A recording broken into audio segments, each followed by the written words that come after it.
మన భారతదేశంలో పెట్టిన యాపిల్ మ్యానుఫ్యాక్చరింగ్ సెంటర్ నుంచి చైనా దగ్గర 300 ఇంజనీర్స్ని వెనక్కి పిలిచేసుకుంది అని బాగా స్పెక్యులేషన్ జరుగుతూ ఉంది. ఫాక్స్కాన్ వాళ్ళు కానీ యాపిల్ వాళ్ళు కానీ ఇంకా నిర్ధారించలేదు. అయితే దాని ఇంపాక్ట్ భారతదేశం మీద దీర్ఘకాలికంగా పడకుండా ఉండడానికి మోదీ గవర్నమెంట్ దీంట్లో ప్లాన్ బి ఎగ్జిక్యూట్ చేస్తా చైనాకే పెద్ద దెబ్బ కొట్టబోతున్నారు.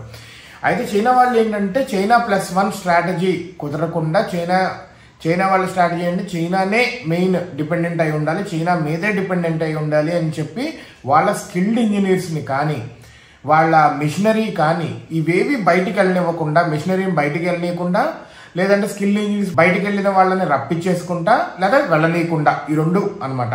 ఈ రెండు లేకపోతే బయటికి వెళ్ళలేరు. కంపెనీస్ అన్ని ఏం ప్లాన్ చేస్తున్నాయి, చైనా నుంచి బయటికి భారతదేశానికి కానీ సౌత్ ఏషియా కానీ వచ్చేలాగా, వియత్నాంకి ఇలా వెళ్ళేలాగా ప్లాన్ చేసుకుంటే మ్యానుఫ్యాక్చరింగ్ హబ్స్ అక్కడ కూడా ఉండేలా చేసుకుంటున్నాయి. అయితే దీన్ని దెబ్బ కొట్టాలి అని చెప్పి చైనా ఎత్తేస్తే మన భారతదేశం ఏమెత్తేసింది క్లియర్గా చెప్పింది, ఇది ఓన్లీ ఫ్యూ వీక్స్కే ఈ ప్రాబ్లము. మన Indian engineers are good enough, ఈ నాలెడ్జ్ గ్యాప్ ఏదైతే ఉందో దాన్ని చాలా త్వరగా గ్రాస్ప్ చేస్తారు, పికప్ అయిపోద్ది, సో ఇష్యూ ఏమి ఉండదు అని చెప్పి with in few weeks 500 to 1000 members engineers ని రిక్రూట్ చేసుకోబోతున్నారు. అదే విధంగా వాళ్ళకి ట్రైన్ కూడా చేసి ఈ గ్యాప్ ని ఫిల్ చేయబోతున్నారు. అండ్ దీన్ని ఒక బాధలాగా లేకపోతే అయ్యో వెళ్ళిపోతున్నారే, లేదంటే అయ్యో మిషనరీ లేదే అనేట్టు చూడకుండా మన భారతదేశం manufacturing hub semi conductor hub కింద చేద్దామని చెప్పి ప్లాన్లో ఆల్రెడీ ఉన్నారు అండ్ ఎగ్జిక్యూట్ కూడా అవుతా ఉన్నాయి.